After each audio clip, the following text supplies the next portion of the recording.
forget where I come from. Oh, you kill my blessings, yeah, I know. So far from where I was before.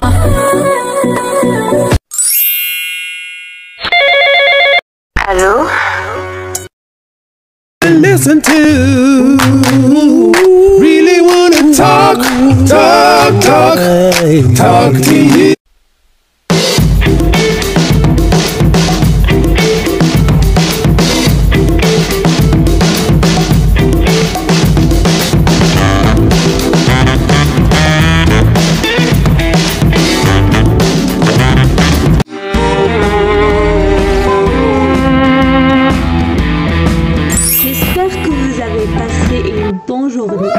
Et c'est le début de votre journée. Je vous souhaite une bonne fin de journée. J'ai créé cette chaîne il y a environ un mois. Bon, la playlist Jimmy veut parler est l'une des playlists que j'avais hâte de créer. Je voulais vous parler de beaucoup de sujets pour quelques minutes et toute votre attention avec moi. Mais je n'avais pas assez de passion pour commencer. Jusqu'à dimanche dernier, je suis allée à la plage, le seul lieu où j'ai eu beaucoup de sentiments en même temps. Le calme, le courage, l'espoir, le confort psychologique et la méditation. Et grâce à tout ça, j'ai décidé de sortir de ma zone de confort et de faire un podcast en français, la langue que j'essaie d'apprendre maintenant. J'espère que vous avez aimé l'idée et je m'excuse pour les erreurs de traduction involontaire. Le thème de cet épisode est le bonheur. Pourquoi avoir choisi cette sujet exactement? Parce que tous les vidéos qui suivront cette vidéo, directement ou indirectement, visent à vous aider à être heureux. Parce que le bonheur est l'un de nos principaux objectifs dans la vie. Cela me fait me demander, suis-je heureux dans ma vie? Êtes-vous heureux dans votre vie? Et si la réponse est non, comment pouvons-nous être heureux dans notre vie? Mais la question la plus importante est de savoir si le bonheur existe vraiment. Nous n'avons jamais posé toutes ces questions. Nous avons toujours été occupés à la rechercher et à la relier à des choses spécifiques ou bien différentes, à toutes les étapes de notre vie. Quand nous étions enfants, le plus grand bonheur était d'acheter un nouveau jouet ou un morceau de chocolat. Même ta mère te permettant de jouer avec tes amis était considéré comme du bonheur. Mais quand nous sommes devenus étudiants, notre bonheur est devenu d'obtenir un diplôme universitaire ou de trouver un emploi. Nous avons toujours associé notre bonheur à des choses et à des personnes, comme votre famille par exemple, le sourire de vos frères, la voix de vos parents, ou une réunion de famille avec des personnes que vous aimez, ou bien avec un ami, avec qui tu as passé les plus beaux moments de ta vie. Sourions à la vie ensemble et affrontons ces problèmes ensemble. Malgré tout, il est toujours à tes côtés. Dans un autre cas, on peut trouver que l'amour de ta vie, celui qui vous a pris le son du bonheur. Donc vous ne vous sentez pas à l'aise, sauf en le voyant.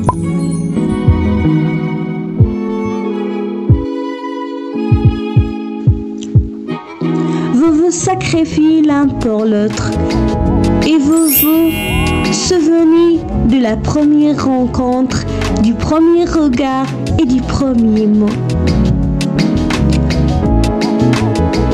Tous ces beaux moments méritent d'être appelés cause de bonheur.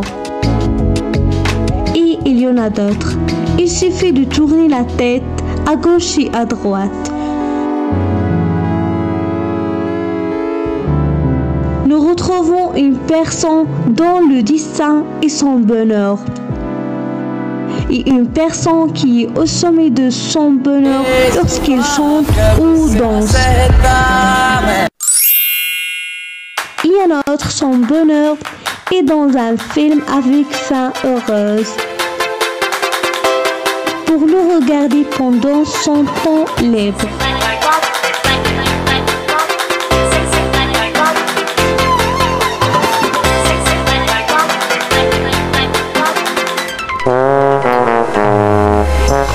Bien sûr, il y a ceux qui associent leur bonheur à des choses matérielles, comme l'argent, la maison et les voitures.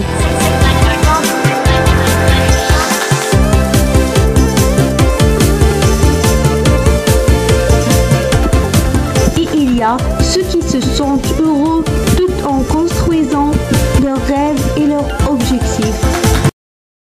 Ils se sentent heureux quand ils ont un nouvel objectif et aussi quand ils atteignent leur objectif actuel. Parfois, notre bonheur est là où nous travaillons et nous nous sentons heureux au lieu de l'inouï. Ce sujet me rappelle l'écrivain Mihai et sa théorie. Bon, Mihai a une histoire très spéciale qui a commencé depuis son enfance en Hongrie. Car il a remarqué que malgré les conditions difficiles que les gens vivaient dans sa communauté, il y a un écart dans le niveau de bonheur entre les femmes. Car il a été remarqué que malgré les conditions de vie de la pauvreté, il y a des familles qui vivent heureuses et d'autres vivent dans la tristesse. Il s'est demandé qui est la différence, pourquoi le niveau de bonheur est différent. Les jours passèrent. Mihai émigra en Amérique et sa première décision fut d'étudier la psychologie. Le jeune homme décida de consacrer sa vie à connaître le secret du bonheur, mais cette fois d'une manière scientifique et non philosophique. Comme tout chercheur, il a commencé par des études, des statistiques et du nombre de personnes qui se disaient heureuses dans leur vie. Il a étudié leurs différentes conditions financières, leur mode de vie, leur lieu d'installation, leur situation sociale. Mais il n'a trouvé aucune similitude dans tout cela, ce qui signifie que tout cela n'a aucun effet. Mais le premier point commun qu'il a trouvé est que toutes ces personnes ont des professions qui nécessitent une forte concentration. Il a décidé d'étudier les activités quotidiennes de ces personnes. Mihai a remarqué que tous ces individus, lorsqu'ils entrent sur le lieu de travail, leur atelier, ou quel que soit le lieu où ils travaillent, ils entrent dans un état de concentration complète. Par exemple, lorsqu'un sculpteur entre dans son atelier, il est dans un état de fusion avec sa planche de bois. Il oublie tout autour de lui. Même lorsqu'un musicien enregistre sa chanson, il oublie tout. Il se concentre uniquement sur son métier.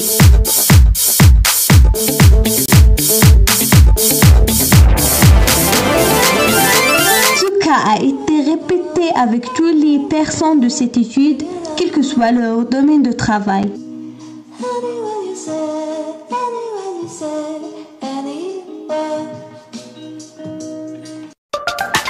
Mihai a décidé d'appeler cette théorie flow.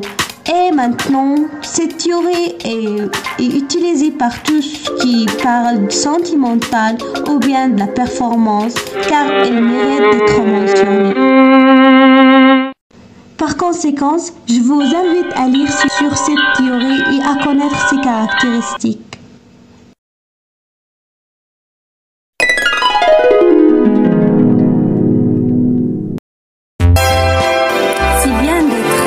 Ceux qui leur ont appliqué cette théorie sans le savoir. Mais le plus beau, c'est quand les autres savent l'appliquer et essayent d'aimer leur travail et d'être heureux de ce qu'ils ont.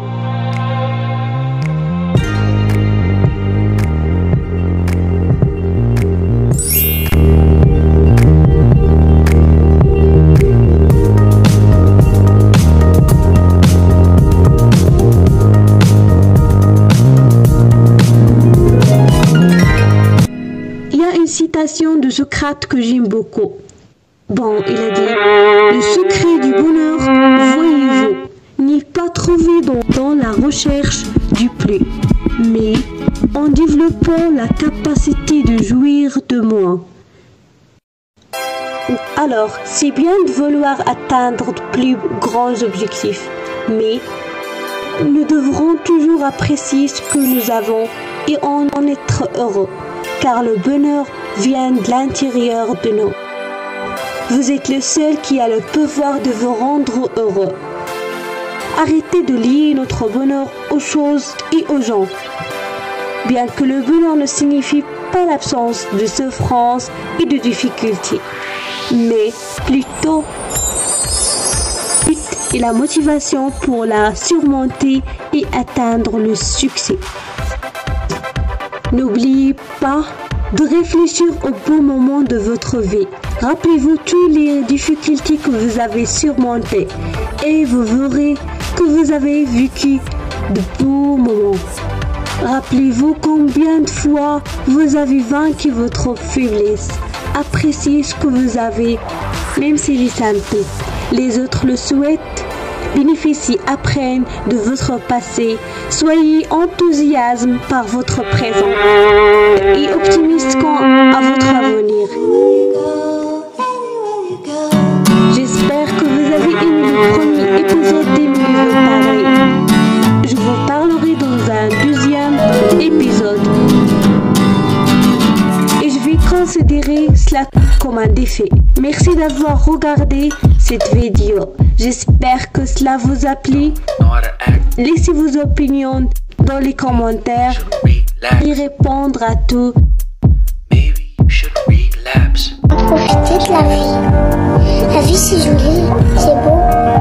On peut voyager, chanter, rigoler. Sur la terre, tout est joli. Les princes, les reines, les diamants, les chansons douces, les bébés. Tout ça c'est chouette. Il faut en profiter. Mais c'est chouette d'avoir des copains sur la terre.